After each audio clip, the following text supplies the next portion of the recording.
We study God's Word at music camp, and God commands us to sing to let His Word dwell in us richly in psalms, hymns, and spiritual songs. We're to worship Him musically. We're to proclaim His Word musically. And so we want to train up our students, our children, to be able to sing skillfully with music, to understand what they're doing. The Bible says sing with understanding. But it's all couched in studying God's Word, growing up as Christian worshipers. The default in our culture today is to be a music consumer. We are conditioned by the age we live in and the technology we have to be people who listen to music, and it's an important part of our life. But we have lost something that our forefathers knew, which was being active participants in music. It used to be if you wanted music, you had to make the music. And now we just press a button. But these students are learning through the course of their time at music camp not to be music consumers, but to be active participants in making music.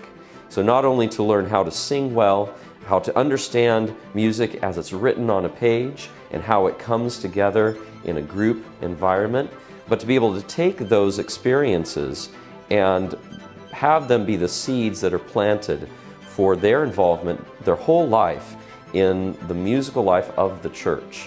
We want these students to be the next wave of worshipers in the church who know how to sing to God.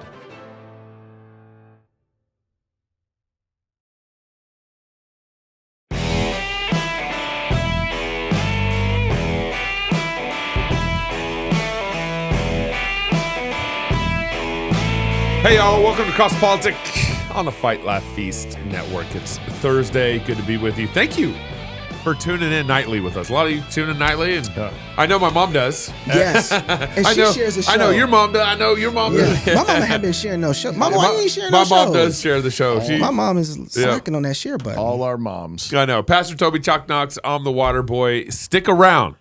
We got Raquel Swati. Yeah. That's great. Okay, that's all I'm saying. That's enough to get you to stick around. That's my hook. It is a fake name, and we'll get there. Also, Jesus is Lord in public and in private and in every area of life. It must be subject to His lordship, and our use of technology is no exception. What captures our attention on the screen either glorifies or dishonors our Lord. That's why accountable to you, that's the word accountable, the number 2, the word you, is committed to promoting biblical accountability in our families and churches. Their monitoring and reporting software makes transparency easy on all of your devices. So you can say with the psalmist, I will not set anything worthless before my eyes. So guard against temptation with accountable to you and live for God's glory. Learn more today and try it for free. It's accountable, the number 2, the word you.com/FLF.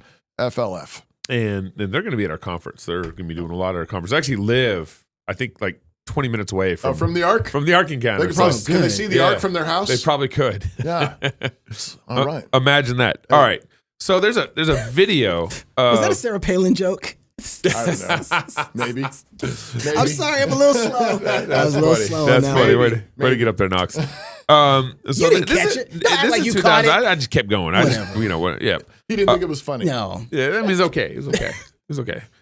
So this is a 2018 Tucker Ben Shapiro interview. How did we miss this? I don't know how we missed this. It was kind of interesting. It was 2018. Yeah. I thought we were up on our business. We weren't very good at producing like we used to. No, that's not true. Okay. Remember, we were doing a show just twice a week. That's true. In 2000. Actually, I don't even know if we were doing twice. Sort of like trying to stop a virus with a mask. So there were certain things that mosquitoes flying right through that volleyball net. Yeah, so we do like Wednesdays, right? Midweek fix, and then we're doing Sunday specials. So it was kind of hard for us to find the content that was pertinent. We had to channel it down because we were recording on Friday. That's so right. I can see why we missed this in 2018. But now we do it a daily show. And so Sunday we go back to what we missed in 2018. So, but I think this video kind of illustrates a bigger problem with Christians and our understanding of economics. We really are kind of illiterate when it comes to economics. And so anyways, Ben Shapiro is interviewing Tucker here about his recent 2018 book that he wrote. And so roll the clip. If the goal is preserving the family as the core building block of any successful society, and it's got to be that goal, because it has all kinds of effects that we want. And it's just inherently good. I don't need to explain it, but I could. But the point is, if that's the goal, what are you doing about it? If you wake up one morning and you find yourself in a society where 23-year-olds with 4-year college degrees and like initiative who aren't smoking weed every day, if they can't make enough to buy a car, much less a home, much less get married, much less have children, then why should you be surprised when half of them say they prefer socialism? Well, you should not be surprised. I agree to a certain extent. I think that the pause real question quick. is... I want to finish that, but I think this is worth addressing real quick. First of all, what did they get a college degree in? And basket weaving, or not all college degrees are made equal, right? Yeah. And They went to Leviathan State University. well, and if they went to NSA and actually learned some things and were educated people, those the ones who are working, right? Those are people who got real educations are going to be the ones working. They're not going to be like, oh, I can't get a car. No, they're going to figure it out. Right. They're going to get one. Yeah. The other thing is, who's responsible for making sure that the family works, right? Who's responsible for that? And I think there's 3 different groups, really, but they all have different categories in how they work. First of all, if you want to make sure that the family is working and it's important that it works in society, well, you got a husband and a wife Right. that kind of bear the large portion of that responsibility. And right? if your kids aren't successful coming out of college, maybe there's a connection to the husband and wife And- and how they raise them. Mom and dad. Mom and dad, right? Yeah, mom and dad. And then you have the church who is preaching the word of God, right? Discipling all nations. Right, Yeah. and telling them what their responsibilities and duties are, how the world works and is supposed to be made. And then you may have the civil government who's saying, all right, while you guys are doing this thing of economics and stuff, we're just going to make sure nobody steal from each other. And if you do that, you pay restitution. Right. Outside of that, go have fun. And that's what they do. Yep. It's not just, he asked the question, well, how do you make it better or how do you help it? Yeah, Well, it depends on who you are. What do you do to preserve the family? Right. Well, it depends on who you are. It really does. And it's not just he's operating only, this is what's so important. We are built and saturated in a Machiavellian world. We only think of politics. Power Statism. and power. And Yeah. power and statism. That's the only concept flowing through his mind is what is the state's responsibility to make sure that it preserves the family. Yeah. Well, he hasn't even spelled it out. He's Yeah. about to spell it out. Right. But just in the way he's thinking about it. But listen, when Shapiro's going to ask him the question, and he's going to confirm, you're exactly right. He's only thinking in terms of statism. When the pedal hits the metal, like you talk in the book about technology and how it's shifting and taking away jobs from folks. And you make specific reference to truck driving and the fact that there are going to be these automated cars on the roads. So would you, Tucker Carlson, be in favor of restrictions on the ability of trucking companies to use this sort of technology specifically to, sort of artificially maintain the number of jobs that are available in the trucking industry? Are you joking? In a second. In a second. Wow. In other words, if I were president, when I say to DOT, to Department of Transportation, we're not letting driverless trucks on the road, period. Why? Really simple. Driving for a living is the single most common job for high school educated men in this country, in all 50 states. By the way, that's the same group whose wages have gone down by 11% over the past 30 years. The social cost of eliminating their jobs in a 10-year span, 5-year span, 30-year span is so high that it's not sustainable. So the greater good is protecting your citizens from, look, capitalism is the best economic system I can think of. But- I think that anyone's ever thought of. But that doesn't mean Here we that it's go. a religion and everything about it is good. No, but There's no Nicene Creed of capitalism that I have to buy into. What I care about is living in a country where, decent people can live happy lives, actually. And so, no, I would say immediately, no, are you joking? And I maybe would make up some pretext for public consumption, like, oh, they're dangerous. The technology is not quite finessed. No. He would do but it. the truth would be, I don't want to put 10 million men out of work because you're going to have 10 million dead families, and the cascading effect from that will wreck your country. This is really sad. Thanks, Tucker, for telling It the is. truth. That's really sad. That's our best and brightest. Well, I'm going to hope that maybe since 2018, Tucker's come around.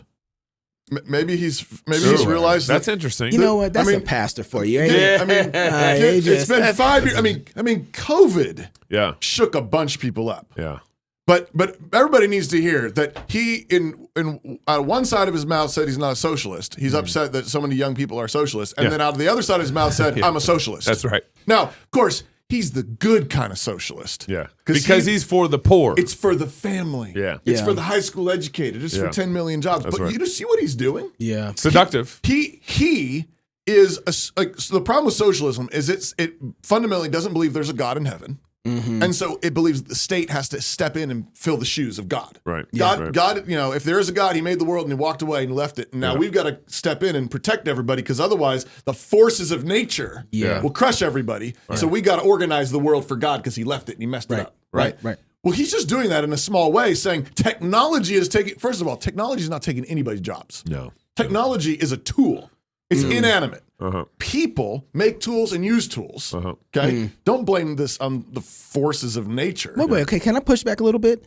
Hold on, I'm not done. Okay, I'll let you finish. But the main thing just being he's playing God. He's saying if you let this AI go, if you let this technology go, it's automatically we absolutely know as his omniscient place, it will take away 10 million jobs and it will destroy families. 10 million families at least, right? Yeah. And that's socialism. Yeah, he is pretending to know absolutely that's what this technology will do. I actually thought for a second he was going to say, "Are you kidding me? It's dangerous." Right. There's actually maybe a moral. I'm actually worried about safety. That's what I'm worried about. So it's Pete Buttigieg. Well, I would just say safety, but who's responsible if the technology breaks down? I mean, if he's got that hits someone and kills someone, who's responsible? Drives over somebody's car. That's who's responsible? Yeah, who's responsible? Exactly. And I'm not more concerned about that. But here, this is.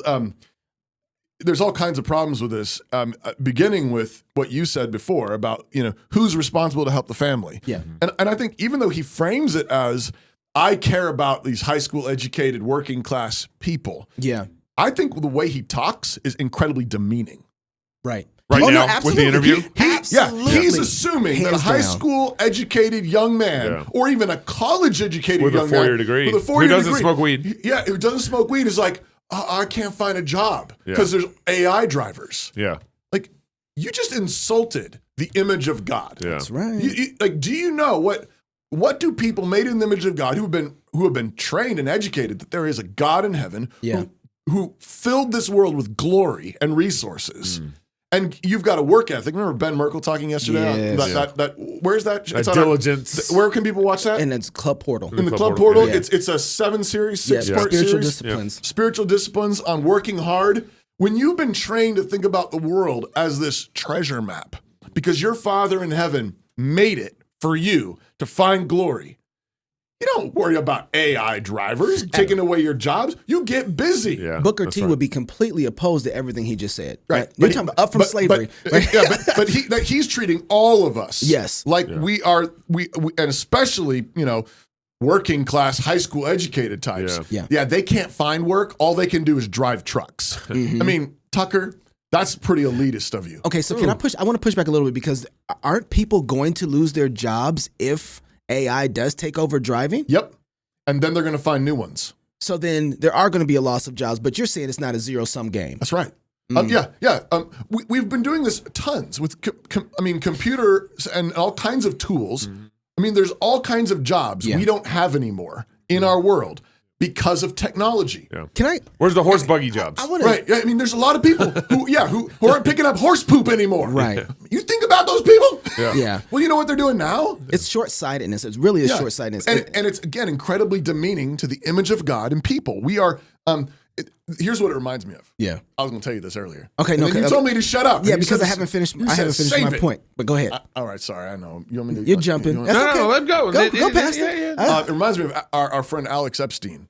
Fossil fuels. Yeah. One of his great points that he makes in the book, and he made it on the show when we interviewed him. This is a while ago. Yeah. But he says the liberals always prophesy doomsday. Yeah. There's only this much fossil fuel left, and then when it's gone, it's doomsday. Yeah. Apocalypse. And he says, but then what you do is you walk it out, and it turns out that at every stage along the way, people adapt. Because they're humans. They're human beings made in the image of God, and they adapt. They say, hey, this coal's got too much smoke in it. Let's do this differently. Let's change the way we're designing these stoves. Let's change the way we're designing our houses.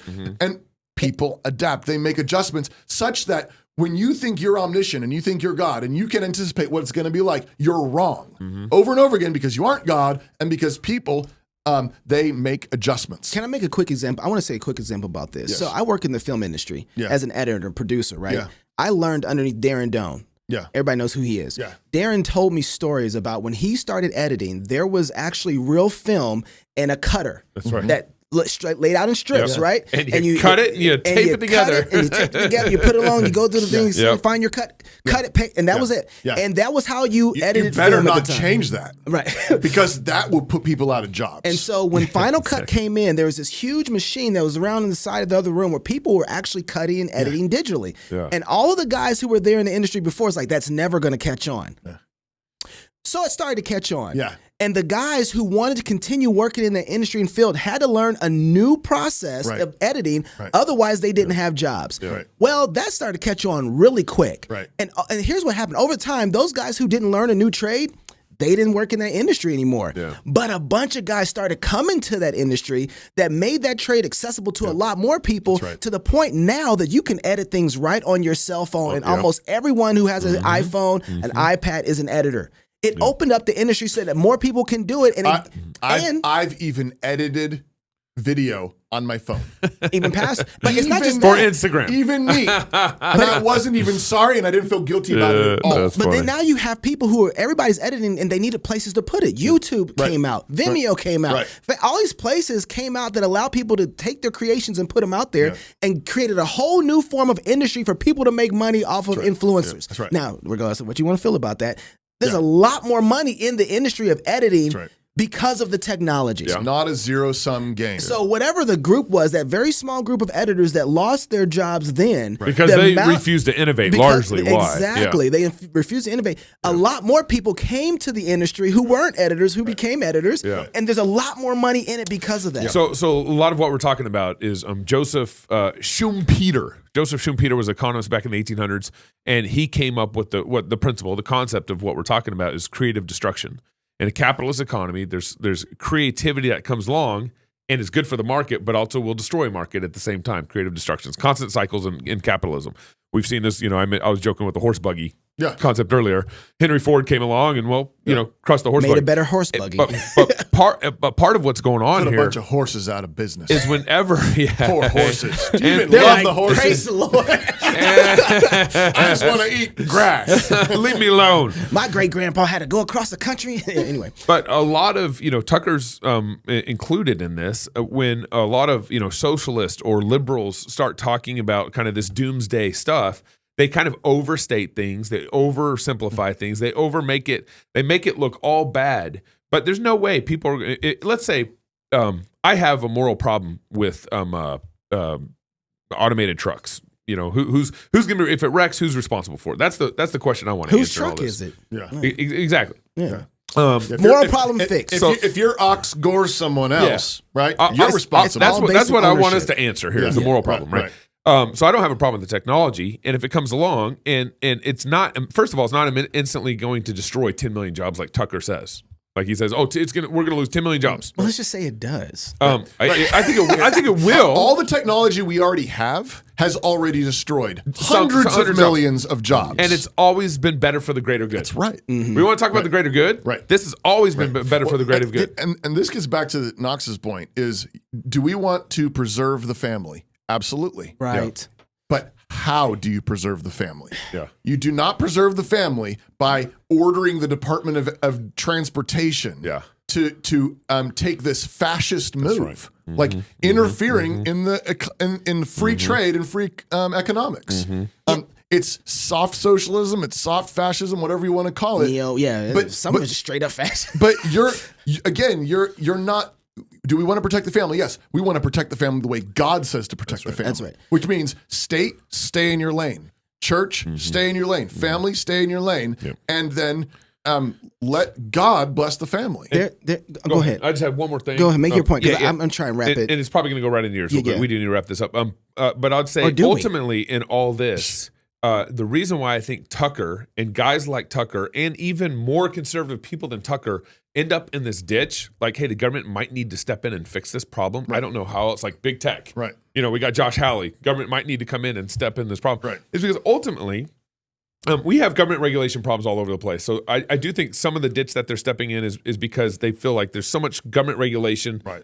We need to figure out how to solve it somehow through coercion. Yeah. But I think the other issue, the more foundational issue in all this, is because we don't have faith in how God's economy works. Right. We don't have faith in, we don't trust God. Right. First of all, we don't trust God in the spheres that we've been talking about. Like God gave authority to the church. He gave authority to the government. He gave authority to the families, all different authority, and it all applies in different contexts. Right. And that's why there actually is a Nicene Creed of free economics, Tucker. and that's And so ultimately faith is what I want to get to. well, and that's so. When I look at the free market, I believe in God the Father Almighty. Come on now, you preaching means that all power and all authority comes from God the Father and Jesus Christ, His Son. Yeah, that's right. And That's right. that actually is the basis for a free economy. Yeah. And That's right. we're not and not in a like a fatalistic, impersonal way. We're saying this world is ruled by God the Father Almighty. Yeah. And if we obey His word and we exercise the authority and power that He's given to us in our spheres as parents, as fathers, as pastors and elders, and as civil magistrates, doing the things we've been assigned to do, we are trusting God the Father Almighty. Yeah. And that's how we're truly free, and that's how families flourish. Yeah. I've been using the term Machiavellian a lot, and basically what I'm just saying is that we've gathered all the power from those other governments into one place, right? And because of that, we have a mindset more we've destroyed hierarchical structures, so we can't have them operate in the beauty that they are, and we've also removed trust and faith in God for sanctifying us, right? And I think this is where, for me, that's exactly right. And that's where it's like, if you believe there is a God, then trust Him to take this story forward and bless it. Well, and because we don't want to do that, we don't like that we're revolutionaries, because we're Machiavellian based, and we're saturated in it, we're baked in it. Everything we want to do, it has a revolutionary idea to it versus a sanctifying idea. And the way you know this is when you don't want to take the time or go through the time period it takes for something to work itself out. Let families over generations. Let the church preach the gospel. Let the leaven work through the loaf. That's right. No, instead what we say is we want swords and guns. Yes. To solve our problems now. When you say the state has to do something or else it doesn't work, you're saying basically that the most effective power is violence. Yes. That's right. Which is Marxist, which is socialist, which is fascist, which is Machiavellian. Okay. Should I spin on I or you just got want one to say point that here? when we talk about stuff like this, what we need to recognize is, like, instead of adding more regulation to things, we need to think about, wait a second, how do I allow these governments to have more power? Well, let's remove the regulation. What happens when everybody gets the opportunity to make their own tech, get in the industry themselves? But when we're thinking in a Machiavellian way, we don't think about backing off. With this, at least with the civil magistrate. That's right. Because what we need is a back off approach to the civil magistrate and an empowering of other spheres to be able to operate. Well, what we also need is the civil magistrate to actually use their sword. That's right. On the things that God actually told them to use their swords on. Right? Preaching. The whole, like, Christian nationalist, whatever, people who tend to line up with Tucker saying we need to get Christians in there using the power of the state in a Christian way. Okay, let's start with the death penalty then for murder. Let's just do those things. Do the thing that Jesus has assigned you to do. Clearly and explicitly assigned the government to do. And let's start there. And imagine what would happen if you did that and then back off on all those other things. And Pastor, what just scared me, though, is that if they don't know to start there, then I'm concerned if they know how to exercise justice on the issues of murder. That's what scares me. The reason why they can't do that is because they haven't read their Old Testament. That's the problem. But at least there it is their assignment. Spend some time working through there. Get out of welfare, get out of education, get out of the arts, get out of all these other things. Do justice like you've been commanded to do. So this is the conservative ditch, I think, here.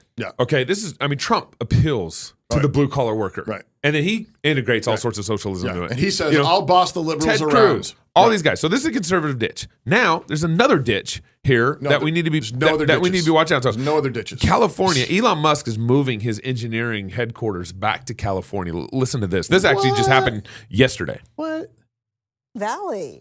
Governor Newsom and Elon Musk side by side to announce Tesla will base its global engineering headquarters in Palo Alto at the site of Hewlett-Packard's original headquarters.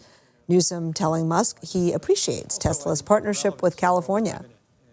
Let's see this as the beginning of something even more extraordinary on their journey to dominate in this space and to change the way we produce and consume energy in this state, in this nation, and the world we're trying to build. Well, at Tesla, we're looking forward to an exciting partnership with California to do exactly that and transition the world to sustainable energy as quickly as possible. So thank you. All right.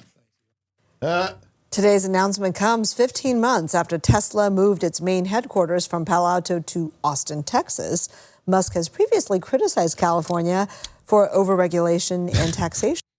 I can't. need to wash that taste out of my so mouth. problematic for on so many levels. What's the ditch here, Gabe? So first of all, Elon Musk moved his engineering headquarters out of California because of all the regulations, all the taxation, all the corporate Into problems. Texas, right? To Texas, Austin area. Right.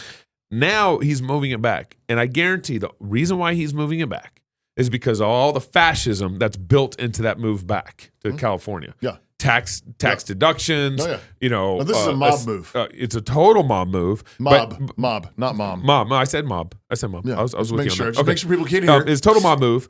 And the thing, Elon's taking bait that most conservatives would take. Yeah. Wait, hold on. Well, Really? Elon's totally taking the bait. I I think he's smart. I think he's smart. But in 15 years, California's going to lock him down. I mean, California's going to screw him Well, I think. in 15 years.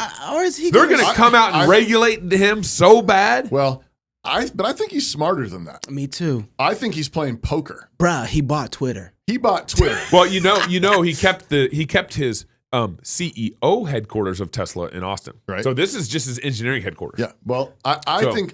I mean, he just went through Twitter. Yeah. I think there's a lot of money in this. I Yeah. think you're absolutely right. There's Yeah. a whole bunch of fascism built into Yep. this. Newsom has promised him. All sorts of tax deductions. Oodles They probably of- gave him the building. Yeah, I mean everything, tax breaks, everything. Yeah. But I think Musk is running the play. I think so too. So I think Musk thinks he's going to eat.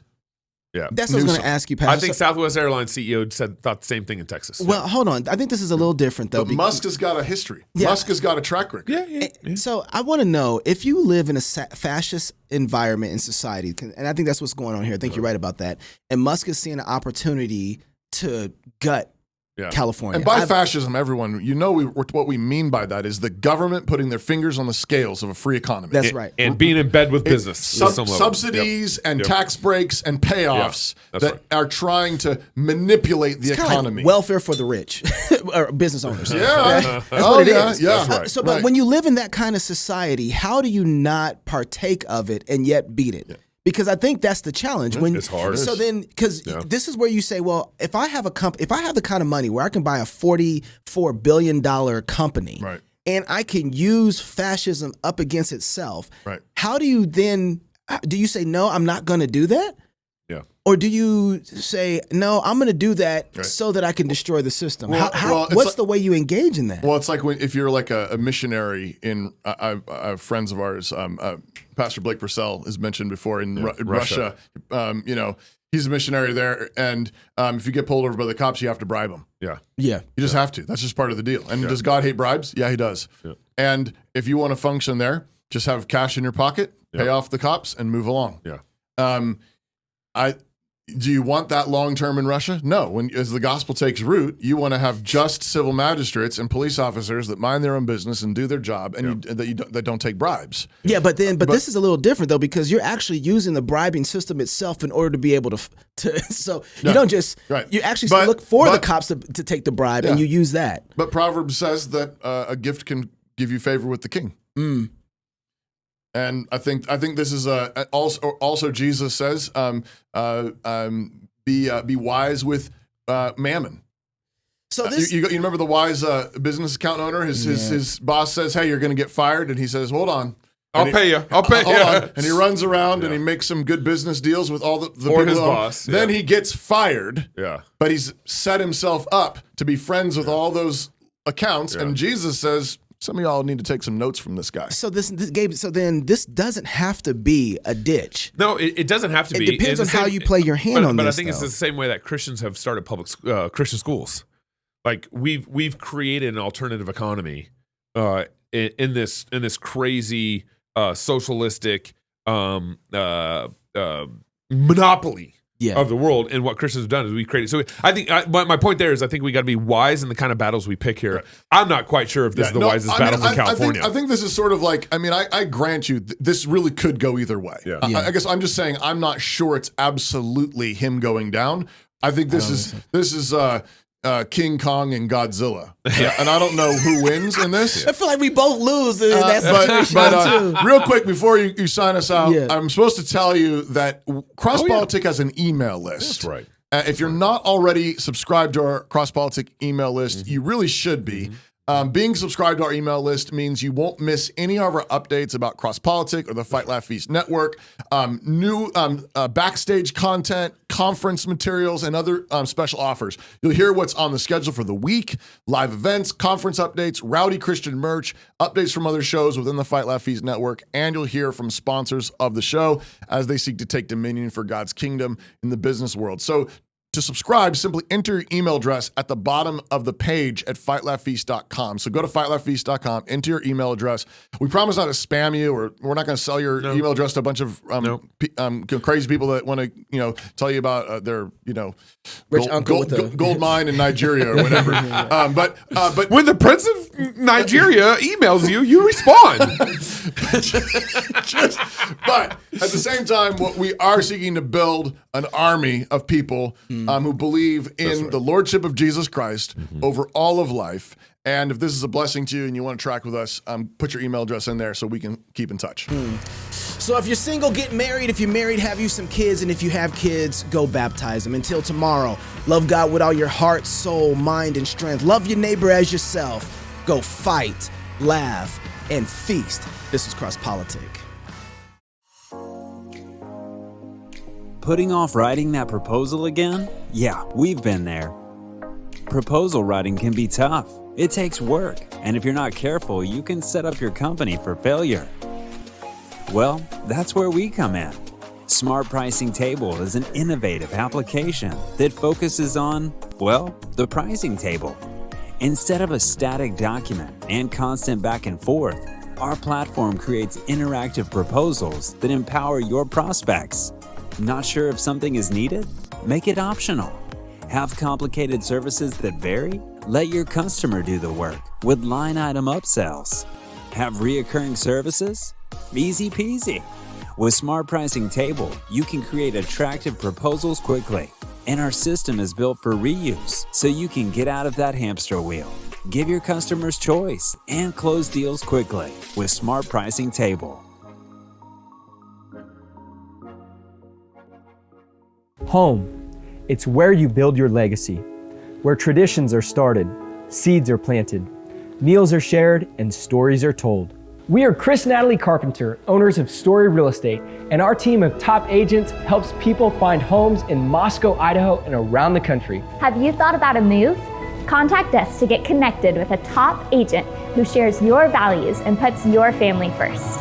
Or reach out to us about our Moscow relocation guide. Wherever you're looking to go, we can help you find home. Call us at Story Real Estate or visit us at storyrealestate.com and start building your legacy.